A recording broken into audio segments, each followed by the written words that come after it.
नमस्कार, मी सौ अवंतिका हेमंत कदम, यशवंतराव चव्हाण महाराष्ट्र मुक्त विद्यापीठ अंतर्गत BEd अधिष्ठान अभ्यासक्रम आहे. त्यातील EDU 401 अध्ययनार्थी व त्याचा विकास या पाठ्यपुस्तकाचे वाचन आपण करणार आहोत. घटक 3 समूहाचे मानसशास्त्र, अनुक्रमणिका, उद्दिष्टे, प्रास्ताविक, विषय विवेचन यामध्ये एकूण 4 उपघटक आहेत. 1 समूह व्याख्या व वैशिष्ट्ये, 2 समूहातील सामाजिक आंतरक्रिया, 3 शाळा व 1 समूह, 4 नेतृत्व. पाठाचा सारांश, पारिभाषिक शब्द, शब्दार्थ, क्षेत्रीय कार्य आणि अधिक वाचनासाठी पुस्तके दिलेली आहेत.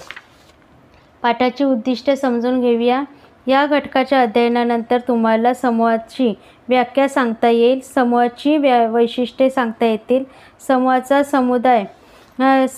एखादा समुदाय समूह आहे की नाही हे ठरविता येईल, समूहात होणाऱ्या विविध सामाजिक आंतरक्रियांची नावे सांगता येतील, समूहात होणाऱ्या विविध सामाजिक आंतरक्रियांचे स्वरूप स्पष्ट करता येईल, समूहातील विविध सामाजिक आंतरक्रियांचे महत्त्व स्पष्ट करता येतील, समूहातील विविध सामाजिक आंतरक्रियांची तुलना करता येईल, शाळा हा समूह आहे हे स्पष्ट करता येईल, शाळेतील वर्गात समूह का म्हणता येईल ते स्पष्ट करता येईल, वर्गसमूहाचे स्वरूप स्पष्ट करता येईल, वर्गसमूहाची वैशिष्ट्ये स्पष्ट करता येतील, वर्गसमूहाचे महत्त्व स्पष्ट करता येईल, नेतृत्वाची व्याख्या सांगता येईल, नेतृत्वाचे स्वरूप स्पष्ट करता येईल, नेतृत्वाला आवश्यक गुण कोणते ते सांगता येईल, नेतृत्वाला आवश्यक असलेल्या गुणांचे महत्त्व स्पष्ट करता येईल, विद्यार्थ्यांमध्ये नेतृत्व गुण विकसित करण्यासाठी शाळेत योजावयाच्या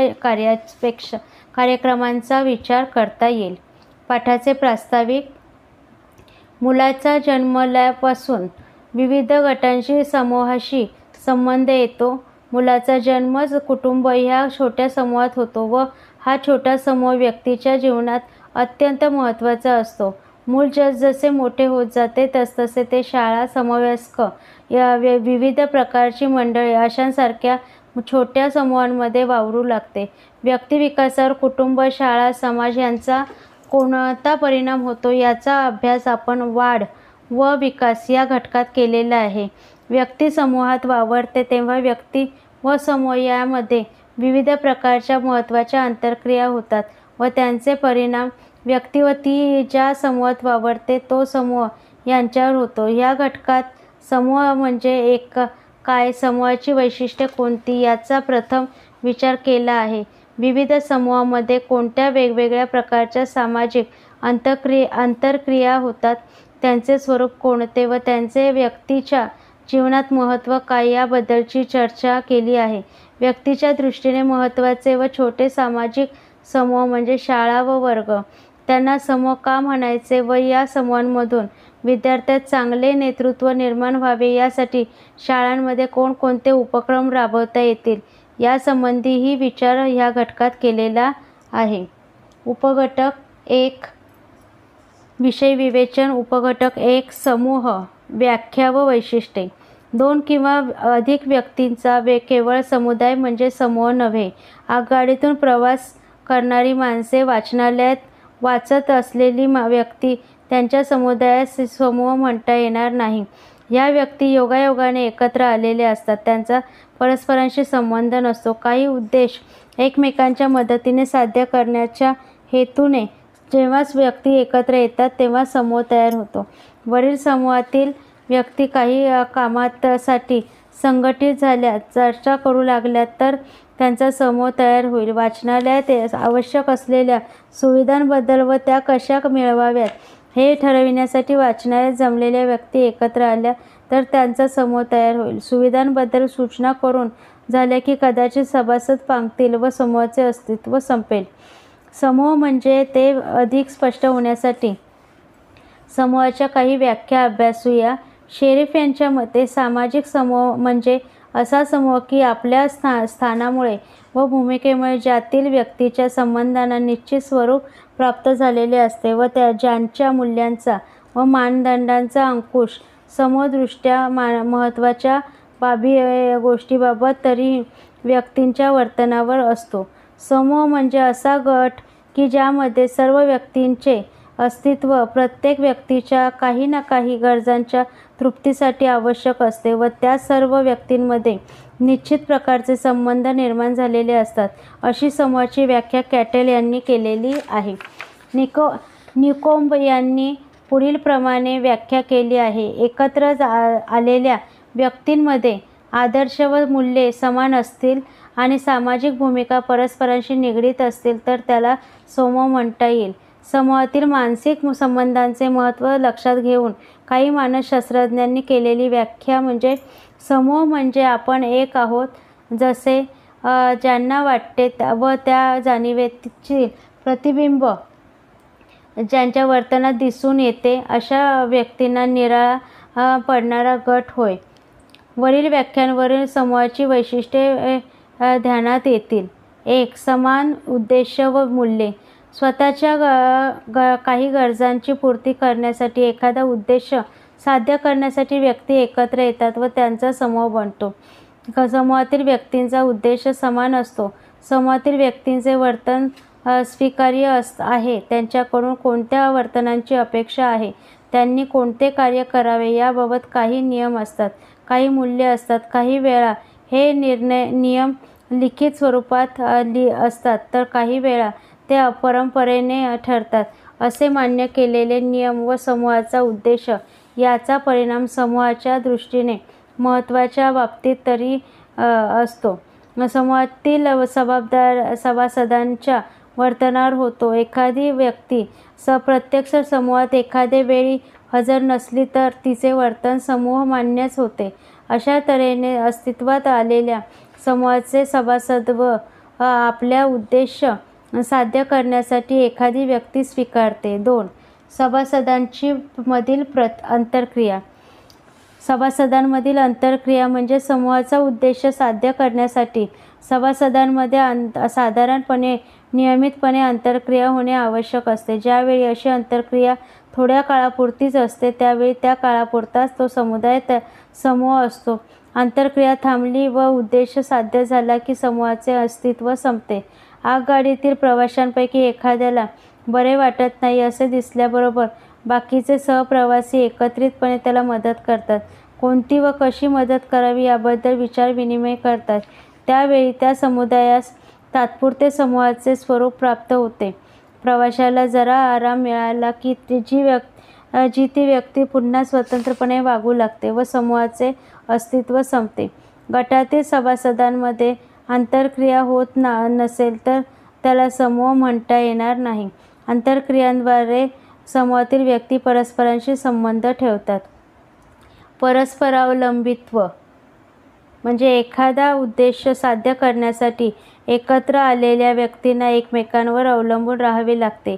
उद्देश साध्य करण्यासाठी झालेल्या विचारविनिमयातून व कार्यातून व्यक्तींची कुवत कळते व त्यावरून व्यक्तीचा समूहातील दर्जा ठरतो व भूमिकाही ठरते. कोणी कोणते काम करायचे ते ठरते. हे काम करत असताना समूहाची मूल्ये नियम पाळले जातात. त्यामुळे परस्परांमधील संबंध अधिक दृढ होतात. समूहाला स्थिरता येते.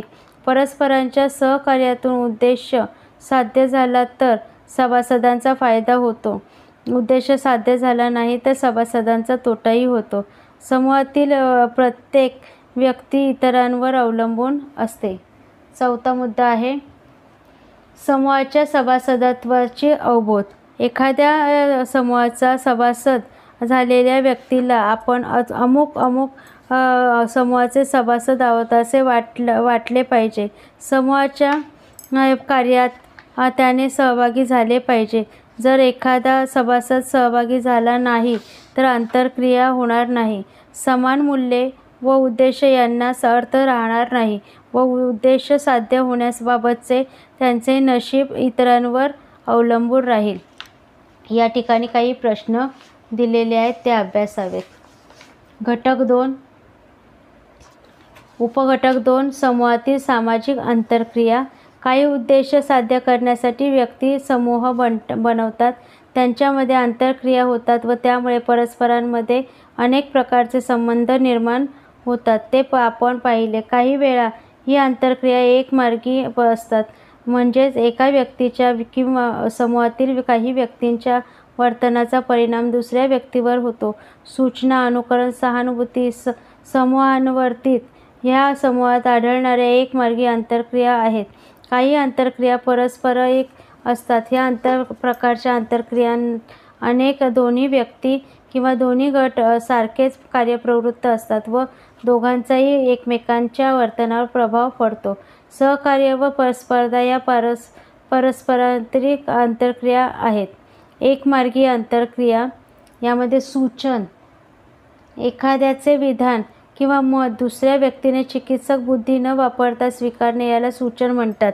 जेव्हा एखाद्या विषयातील काही माहिती नसते तेव्हा ज्याच्यावर आपला विश्वास असतो, जे आपल्या मते त्या विषयात तज्ज्ञ असतात अशांचे मत आपण स्वीकारतो. समजा एखाद्याला संगीतातील ज्ञान नाही, पण त्यातील आपल्याला काही कळावे असे वाटते.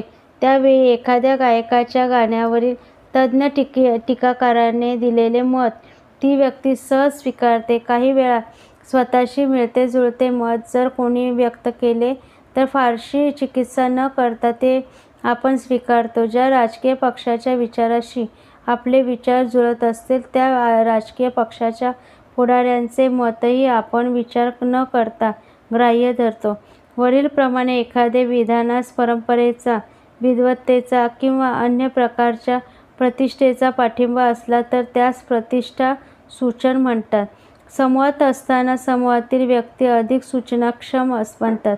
त्यामुळे माणसे समूहात असताना समूहातील बहुसंख्य व्यक्तीचे मत किंवा समूहातील प्रतिष्ठित किंवा आवडत्या व्यक्तीचे किंवा नेत्याचे मत विचार न करता स्वीकारतात. लहान मुलेही अधिक सूचनाक्षम असतात. लहान मुले पालकांनी किंवा शिक्षकांनी सांगितलेले ते सर्व खरे असे मानतात. त्याप्रमाणे पाठ्यपुस्तकात छापलेले बरोबर असा त्यांचा दृढ विश्वास असतो.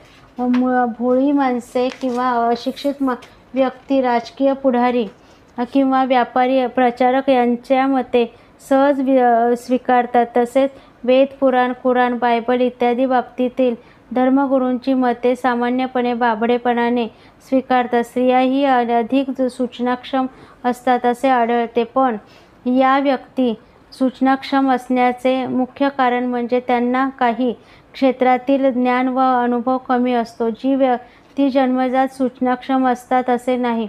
एकदा पुष्कळदा अथवा थकवा, वैफल्य, भावनिक प्रक्षोभ व भीती यांमुळे व्यक्तीच्या सूचनाक्षमतेत वाढ होते. सूचनांचे महत्त्व. समूहात असताना व्यक्तीची सूचनाक्षमता वाढते. याचा उपयोग शाळेतील मुलांना वळण लावण्यासाठी, त्यांच्या चांगले संस्कार करण्यासाठी होतो.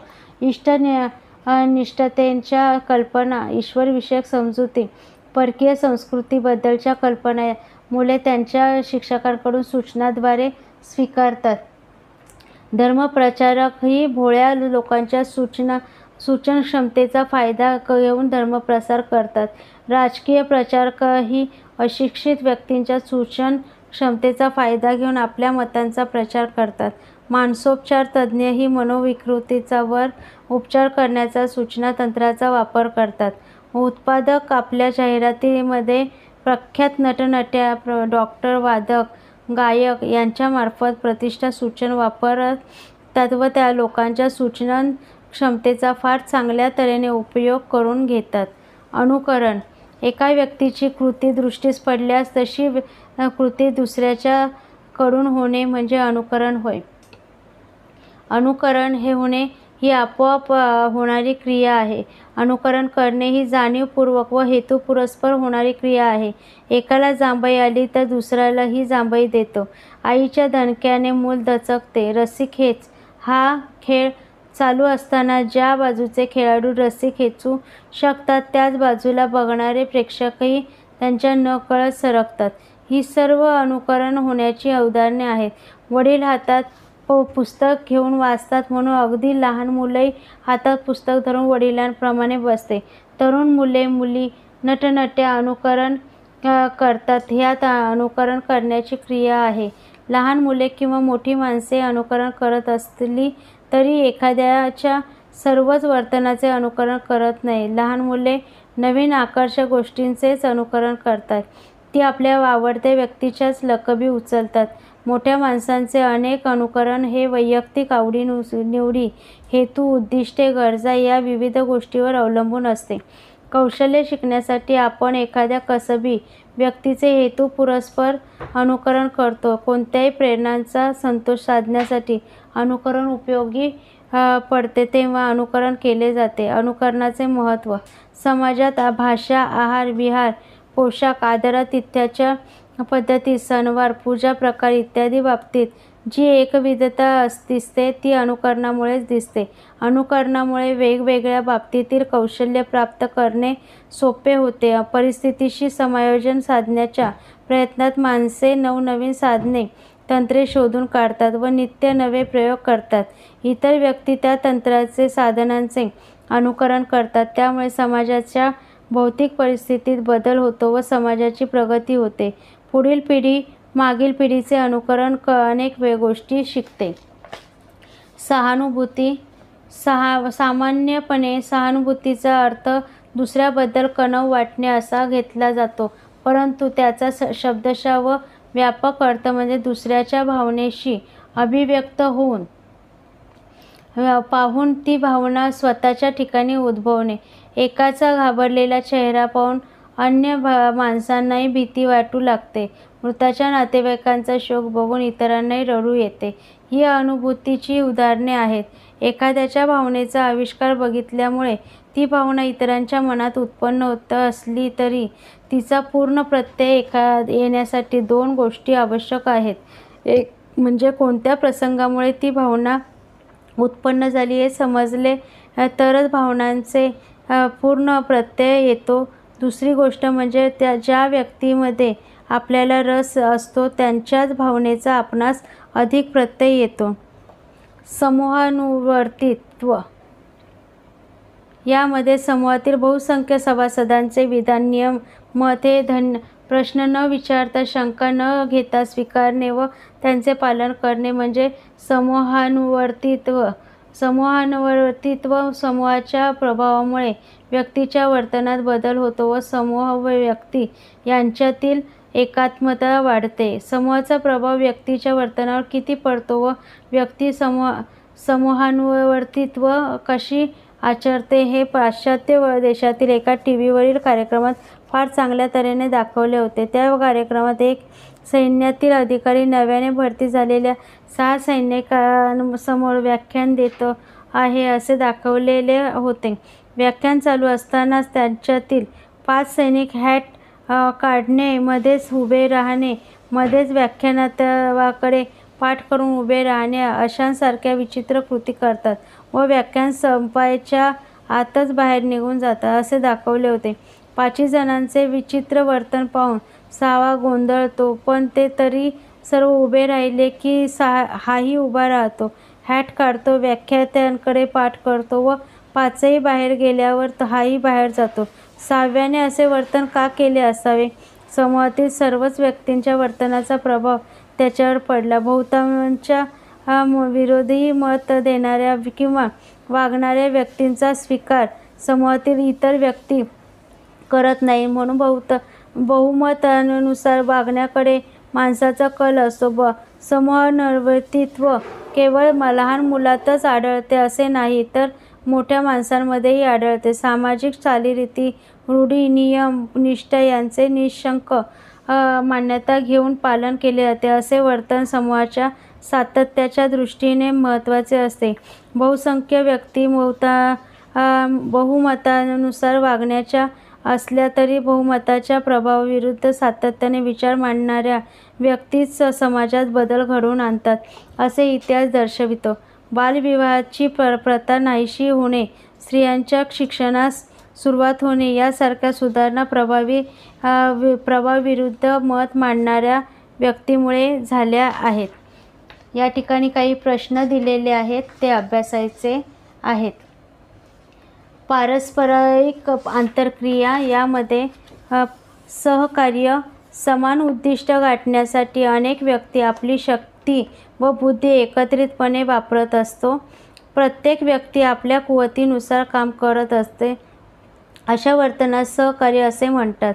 सहकार्यामध्ये समान उद्दिष्टे, एकमेकांच्या हितसंबंधांची गुंतवणूक व तिची जाणीव, कराव्या लागणाऱ्या जबाबदारीची, कामाची स्पष्ट आकलन, एकट्याच्या प्रयत्नांनी उद्दिष्ट गाठता येणार नाही याची जाणीव इत्यादी गोष्टी अंतर्भूत असतात.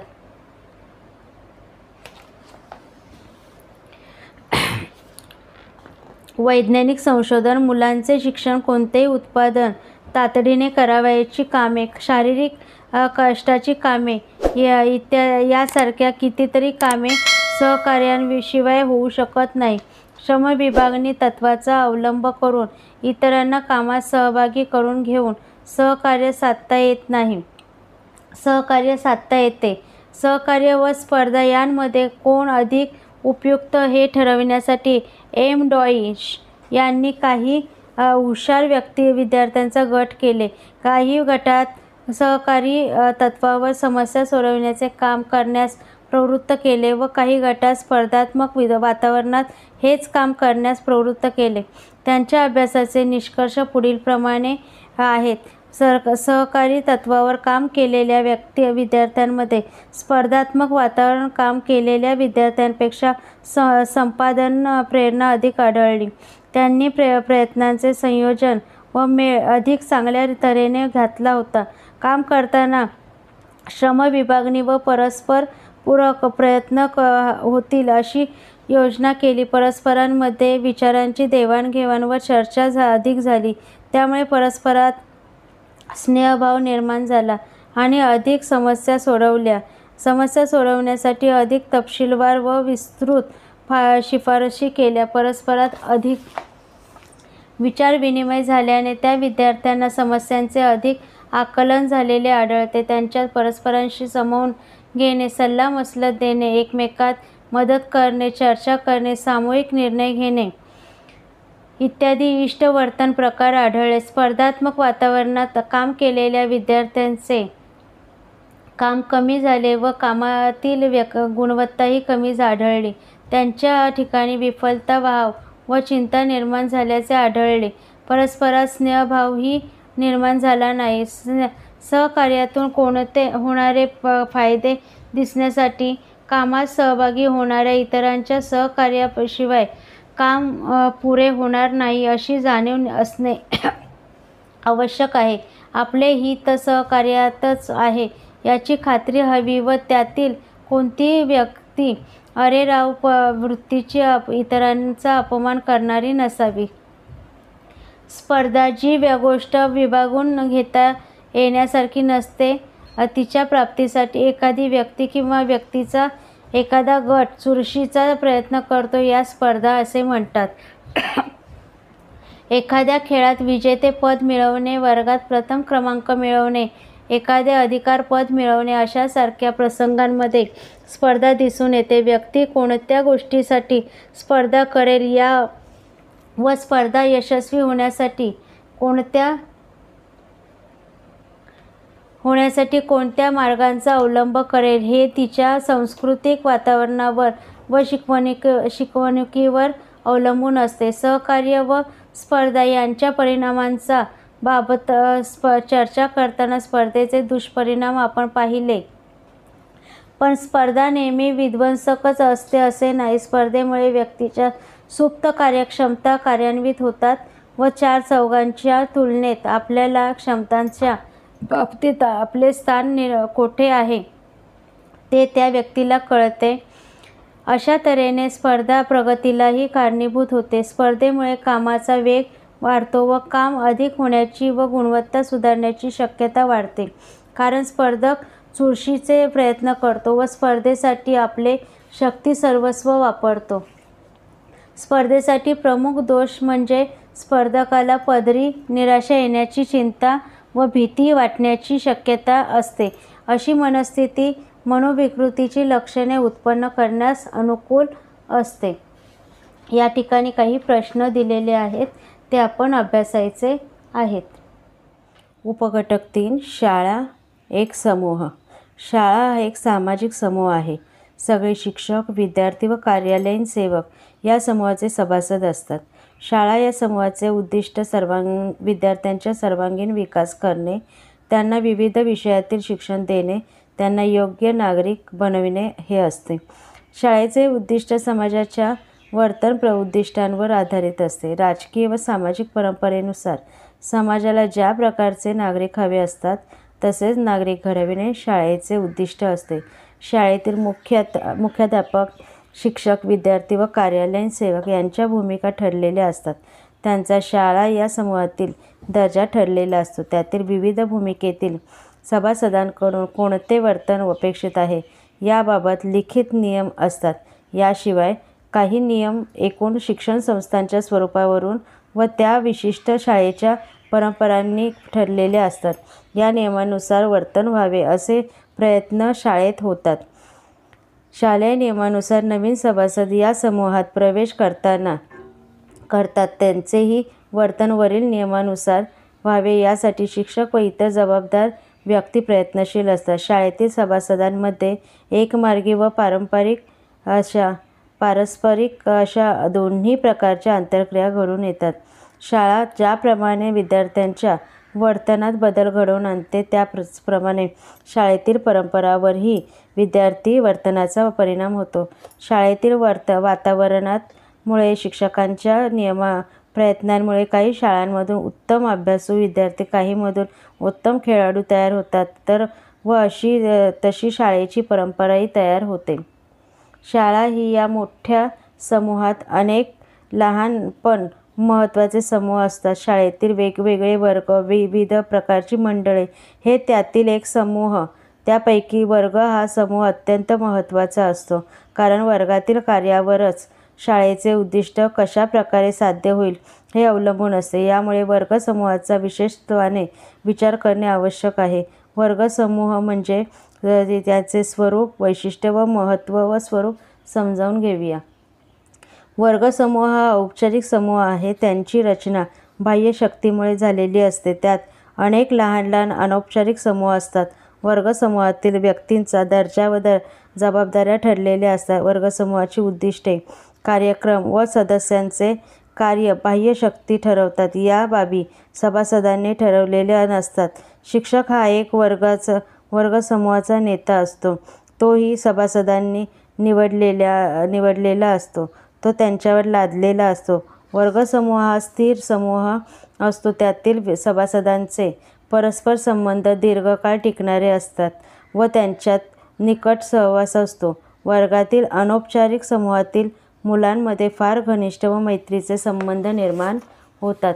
एका वर्गातील विद्यार्थी समवयस्क असतात व त्यांच्या आशा आकांक्षात फार तफावत नसते, म्हणून वर्गसमूहात दृढता व संघटन आढळते. आमचा वर्ग, आमची शाळा, माझा वर्गातील मित्र असा वयंभाव त्यांच्यात निर्माण झालेला असतो.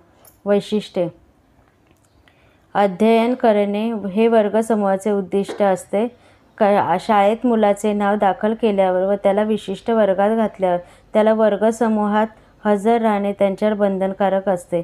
अन्य समूहाच्या सभासदांबाबत असे बंधन सभासदांवर नसते. वर्गसमूहाच्या नेत्यांची, शिक्षकांची निवड करण्याची स्वातंत्र्य वर्गातील सभासदांना नसते. वर्गसमूहातील सदस्य हे इतर समूह सदस्यांपेक्षा अधिक एकसंघ असतात. वर्गसमूहाचे महत्त्व. वर्गात विद्यार्थी एकमेकांच्या सहवासात असल्यामुळे त्यांच्या व्यक्तिमत्त्वाचा विकास सर्वांगाने होतो. विद्यार्थी एकमेकांमध्ये विचारांची देवाणघेवाण करतात, म्हणून त्यांच्यात तर्क, अनुमान, स्मरण, निर्णय, कल्पना इत्यादी बोधात्मक क्रिया विकसित होतात. विद्यार्थी बराच काळ एकत्र राहतात, त्यामुळे त्यांच्यात प्रेम, आत्मीयता निर्माण होते. त्यामुळे प्रसंगी ते त्याग करण्यास तयार होतात. वर्गात एकमेकांचे अनुकरण करणे, एकमेकांशी सहकार्य करणे, स्पर्धा करणे यातून विद्यार्थ्यांमधील विविध क्षमता विकसित होतात. विविध उपक्रमांमध्ये जबाबदारीने भाग घेण्याची संधी मिळाल्यास विद्यार्थ्यांमध्ये नेतृत्वाचा विकास होतो. विद्यार्थ्यांमध्ये विविध प्रकारच्या आंतरक्रिया होतात. त्यांचा परिणाम विद्यार्थ्यांच्या वर्तनावर होतो. हा परिणाम योग्य दिशेने व्हावा यासाठी शिक्षक प्रयत्नशील असावेत. विद्यार्थ्यांच्या बोधात्मक, भावात्मक, क्रियात्मक व सामाजिक विकासास वर्ग समूह सहाय्यभूत होतो. या ठिकाणी काही प्रश्न दिलेले आहेत, ते आपण अभ्यासायचे आहेत. उपघटक 4 नेतृत्व, व्याख्या व स्वरूप. प्रत्येक स्थिर समूहात नेता असतोच असे आपण पाहतो. त्यामुळे नेता व नेतृत्व हे शब्द आपल्याला परिचयाचे आहेत. पुष्कळदा ज्यांचे समूहावर वर्चस्व तो नेता अशी समजूत असते. पण वर्चस्व नेतृत्व यातील फरक ध्यानात घेणे आवश्यक आहे. वर्चस्वाचे मूळ त्या व्यक्तीच्या आक्रमक वृत्तीत व इतरांच्या भीतीच्या किंवा लीनतेच्या भावनेत असण्याची शक्यता असते. म्हणून तो हुकुमशहा असतो, तो समूहाचा खरा नेता असतो असे नाही. नेतृत्व हे लोकसंमत व लोकस्वीकृत असते. ज्याला लोक मानतात, आदर्श समजतात व ज्यांचे आदर्श स्वखुशीने पाळतात तोच खरा नेता असतो. समूहाच्या एकजुटीच्या दृष्टीने, मनोबलाच्या दृष्टीने तसेच समूहाच्या कार्यक्षमता सुधारण्याच्या दृष्टीने नेतृत्वाची भूमिका अत्यंत महत्त्वाची असते. समूहाची उद्दिष्टे, विचारप्रणाली व रचना व समूहाचे कार्य यावर नेत्याचा प्रभाव पडतो. कॅटल यांनी नेत्याची व्याख्या पुढीलप्रमाणे केली आहे. एकूण समूहाच्या कार्यावर ज्या व्यक्तीचा निर्विवाद प्रभाव असतो, जी व्यक्ती समूहामध्ये परिवर्तन घडवून आणू शकते, जिच्यामुळे समूहाचे मनोबल व एकंदर समूहशक्ती टिकून राहते आणि जो व्यक्ती समूहाच्या अभिवृद्धीमध्ये बदल घडवून आणू शकते, ती व्यक्ती म्हणजे नेता होय. काही मानसशास्त्रज्ञांच्या मते नेता म्हणजे समूहाला त्यांच्या उद्दिष्टांप्रत नेणारी, उत्कर्षाकडे नेणारी, त्या दृष्टीने मार्गदर्शन करणारी, अडचणींचे निराकरण करणारी व समूहाकडून योग्य ते काम करून घेणारी श्रेष्ठ दर्जाची व्यक्ती होय. नेतृत्व अनन्य सापेक्ष असते. अनुयायांमुळे त्याला नेतृत्व प्राप्त झाले असते. त्यामुळे अनुयायांच्या अपेक्षांची व आकांक्षांची जाणीव नेत्याला ठेवावी लागते व त्याप्रमाणे वागावे लागते. समूहातील अनुयायांच्या अपेक्षांनुसार त्यांचे वागणे नसेल, समूहाचा उद्दिष्टाप्रत नेण्याची त्याची कुवत नसेल तर अनुयायांचे नेतृत्व झुगारून देऊ शकतात. त्यामुळे नेता समूहाचे नियंत्रण करेल असला तरीही त्यांचे वर्तनही नियंत्रित होत असते. नेत्याचे गुण वैशिष्ट्ये. नेत्यामध्ये काही खास गुण असल्याशिवाय त्याला समूहाची जबाबदारी समर्थपणे पेलता येणार नाही. समर्थ नेत्याजवळ कोणकोणते गुण असणे आवश्यक आहे यासंबंधीचा अभ्यास अनेक मानसशास्त्रज्ञांनी केला आहे. अभ्यासकांच्या मते नेत्यात आवश्यक असलेले गुण पुढीलप्रमाणे आहे. नेता हा आपल्या अनुयायांपेक्षा अधिक बुद्धिमान असणे आवश्यक असते. समूहाला एखाद्या अडचणी निर्माण झाल्यास त्या अडचणींवर मात कशी करायची, त्यातून मार्ग कसा काढायचा याची योजना आखावी लागते. त्यासाठी नेता बुद्धिमान असावा लागतो. नेत्याजवळ उपक्रमशीलता असणे आवश्यक आहे. समूहाचे उद्दिष्ट साध्य करण्यासाठी विविध उपक्रम योजावे लागतात व ते कार्यक्षमतेने पार पाडावे लागतात. उपक्रमांची आखणी करताना समूहातील सभासदांची आवड, निवड व कुवत लक्षात घेऊन त्यांना काम द्यावे लागते. विविध उपक्रमांमध्ये जास्तीत जास्त किंवा सर्व सभासदांना सहभागी करून घेण्याचे व त्यांनाही योग्य ते महत्त्व देण्याचे कौशल्य नेत्याजवळ असणे आवश्यक असते. अशी वागणूक ठेवल्यास त्याला अनुयायांकडून सहकार्य मिळते व मान मिळतो. इतर सभासदांची त्याला जिव्हाळ्याचे संबंध ठेवता येणे आवश्यक असते. वेळप्रसंगी इतरांना मदत करण्याची त्याची तयारी असावी लागते. उपक्रमांची कामांची विभागणी केली तरी नेत्यांची जबाबदारी अंतिम असते. प्रत्येकाच्या कामावर देखरेख करणे, इतरांना योग्य त्यावेळी सूचना देणे, हे चुकां सुधारणे व त्यांचेच काम असते. त्याच्याच इतरांवर दोष ठेवण्याची वृत्ती नसावी. नेत्यात आत्मविश्वास असणे आवश्यक आहे. त्यांची कार्यक्षमता इतरांपेक्षा अधिक असावी. तो प्रामाणिक, विश्वासू व उत्साही असावा. तो निपक्षपातीपणे वागणारा असावा. विद्यार्थ्यांमध्ये नेतृत्व गुण विकसित करण्यासाठी योजावयाच्या शालेय कार्यक्रम. नेतृत्व जन्माला यावे लागते किंवा शिक्षणाने नेतृत्व निर्माण करता येते. या दोन्ही टोकांच्या भूमिका अयोग्य आहेत. चांगले नेतृत्व निर्माण होण्यासाठी अनुवंश व परिस्थिती या दोहोंचा सहभाग आवश्यक आहे. म्हणून नेतृत्व गुण जोपासण्यासाठी काही विद्यार्थ्यांमध्ये नैसर्गिक नेतृत्व गुण आहे ते प्रथम शोधावे लागेल. व अशा विद्यार्थ्यांचे नेतृत्व गुण विकसित होतील अशा उपक्रमांची आखणी शाळेत करावी लागेल. नेतृत्व गुणांची जोपासना करण्यासाठी पुढील सूचना उपयुक्त होतील. माध्यमिक स्तरावर वर्गात विद्यार्थी नेता निवडण्यासाठी निवडणूक पद्धतीचा वापर करावा. शिक्षकाने काही विद्यार्थी निवडून त्यांच्या नावातून एक विद्यार्थी नेता निवडण्यास वर्गास सांगावे किंवा वर्गातील मुलांकडून निवडणूक पद्धतीने काही नावे घेऊन त्यातील एकाला नेता निवडावे किंवा आळीपाळीने त्यांना नेता नेमावे. 9वी-10वीच्या विद्यार्थ्यांना आपला नेता निवडण्यास सांगावे. नेत्याने नीट काम करावे यासाठी त्याला शिक्षकाने मार्गदर्शन करावे. शाळेत विविध अभ्यास मंडळे, निसर्ग मंडळे, विविध विषयातील मंडळे, वादविवाद मंडळे अशासारख्या विविध मंडळे स्थापन करावीत. त्या मंडळावर काम करण्यासाठी सभासदांनी काही सभासदांची निवड करावी व त्यातील एकाची नेता म्हणून निवड करावी. अशा विविध मंडळांची उपक्रमांची योजना व कार्यवाही मंडळांच्या समिती सभासदांनी करावी. प्रत्येक मंडळाच्या कामात विद्यार्थ्यांना मार्गदर्शन करण्याची जबाबदारी 2 किंवा 3 शिक्षकांवर सोपवावी. विद्यार्थ्यांना राष्ट्रीय नेत्यांची चरित्रे, आत्मचरित्रे वाचण्यासाठी उपलब्ध करून द्यावी. त्यातून नेतृत्वगुण अंगी बाणण्यास प्रेरणा मिळते. समाजसेवेचे उपक्रम आखावे व त्यांची जबाबदारी विद्यार्थ्यांकडून विभागून घ्यावी. त्यातील एकाची नेता म्हणून निवड करण्यास सांगावे. खेळांच्या स्पर्धा, सहली आणि अन्य सांस्कृतिक कार्यक्रम अशांसारख्या अभ्यासानुवर्ती उपक्रमांची वेळीही विविध समित्यांची निवड करावी. प्रत्येक समितीचे काम जबाबदारीने करणारा नेता निवडावा. वरील प्रकारच्या विविध कार्यक्रमांची कार्यवाही करताना नेतृत्वाला उत्तम वाव देता येईल. अनेक विद्यार्थ्यांना जबाबदारीने व सहकार्याने काम करण्याची संधी मिळेल. विद्यार्थ्यांमध्ये आंतरक्रिया घडून समूह जीवन समृद्ध होईल. या ठिकाणी काही प्रश्न दिलेले आहेत, ते आपण अभ्यासायचे आहेत. पाठाचा सारांश. व्यक्ती जन्मल्यापासून कोणत्या ना कोणत्या समूहाचा सभासद असतोच व समूहात राहूनच व्यक्तीचा विकास होतो. 2 किंवा अधिक व्यक्ती एकत्र आल्या म्हणजे समूह होतोच असे नाही. समूहातील सदस्य काही विशिष्ट उद्देश साध्य करण्यासाठी एकत्र आलेले असतात. समूहाची काही मूल्ये व नियम असतात, ते सभासदांना बंधनकारक असतात. उद्दिष्टे साध्य होण्यासाठी समूहातील सभासदांमध्ये आंतरक्रिया व्हावी लागते व समूहातील सदस्यांना एकमेकांवर अवलंबून राहावे लागते.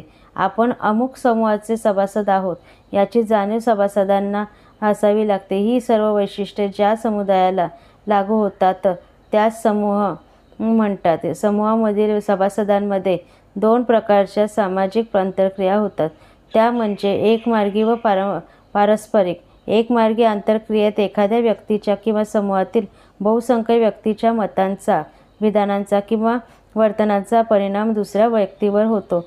या प्रकारच्या आंतरक्रियात सूचन, अनुकरण, सहानुभूती व समूहानुवर्तित्व असा समावेश होतो. सूचन म्हणजे एखाद्याचे विधान किंवा मत दुसऱ्या व्यक्तीने चिकित्सक बुद्धी न वापरता स्वीकारणे. एखाद्या बाबतीतील अज्ञानामुळे प्रतिष्ठित व्यक्तीकडून व्यक्त झालेल्या मतांचा स्वीकार केला जातो. एका व्यक्तीची कृती पाहून दुसऱ्या व्यक्तीकडून तशीच कृती होणे म्हणजे अनुकरण होय. अनुकरणाने अनेक कौशल्ये शिकता येतात. समाजातील भाषा, पोशाख, चालीरीती यांमध्ये अनुकरणामुळेच एक विविधता दिसते.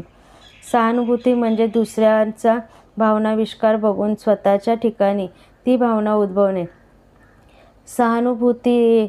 समूहानुवर्तित्व म्हणजे समूहातील बहुसंख्य सभासदांचे विधान, मत, नियम इत्यादी प्रश्न न विचारता स्वीकारणे व त्यांचे पालन करणे. समूहाने आपला स्वीकार करावा या हेतूने व्यक्ती समूहाप्रमाणे वागते, तरी समूहातील मतप्रवाहाविरुद्ध वागणाऱ्या काही व्यक्ती समाजात बदल घडवून आणतात असे इतिहास सांगतो. सहकार्य व स्पर्धा या आंतरक्रिया पारस्परिक आंतरक्रिया आहेत. यामध्ये सहभागी होणाऱ्या दोन्ही व्यक्ती किंवा दोन्हीही गट सारखेच कार्यप्रवृत्त असतात व एकमेकांच्या वर्तनावर परिणाम करतात. सहकार्याने केलेले काम अधिक चांगले होते. सहकार्याने काम करणाऱ्या व्यक्तींमध्ये एकमेकांशी जुळवून घेणे, सल्लामसलत करणे, एकमेकांशी मदत करणे, सामूहिक निर्णय घेणे इत्यादी वृत्ती निर्माण होतात. स्पर्धेमुळे परस्परात स्नेहभाव निर्माण होत नाही, पण स्पर्धकाला फायदे होतात. स्पर्धक स्पर्धेत यशस्वी होण्यासाठी आटोकाट प्रयत्न करतो, त्यामुळे त्यांच्या सुप्त क्षमता कार्यान्वित होतात व इतर व्यक्तीच्या तुलनेत आपले स्थान कोठे आहे हे ते समजते.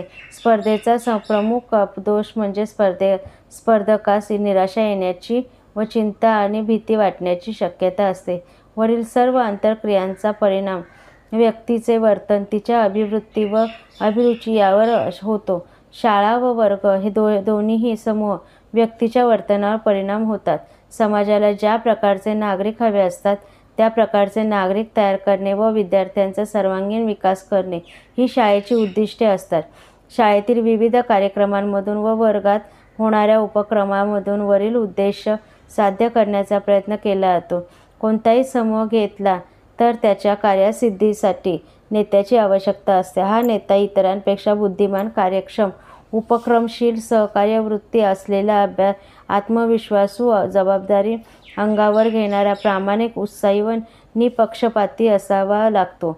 शाळांमध्ये विविध अभ्यासूंवरती कार्यक्रम आखून त्यांची जबाबदारी विद्यार्थ्यांवर सोपवल्यास व शिक्षकांनी त्यांना योग्य मार्गदर्शन केल्यास वरील प्रकारचे नेतृत्व गुण विद्यार्थ्यांमध्ये विकसित करता येतात. या ठिकाणी पारिभाषिक शब्दार्थ, क्षेत्रीय कार्य आणि वाचनासाठी अधिक पुस्तके दिलेली आहेत. धन्यवाद.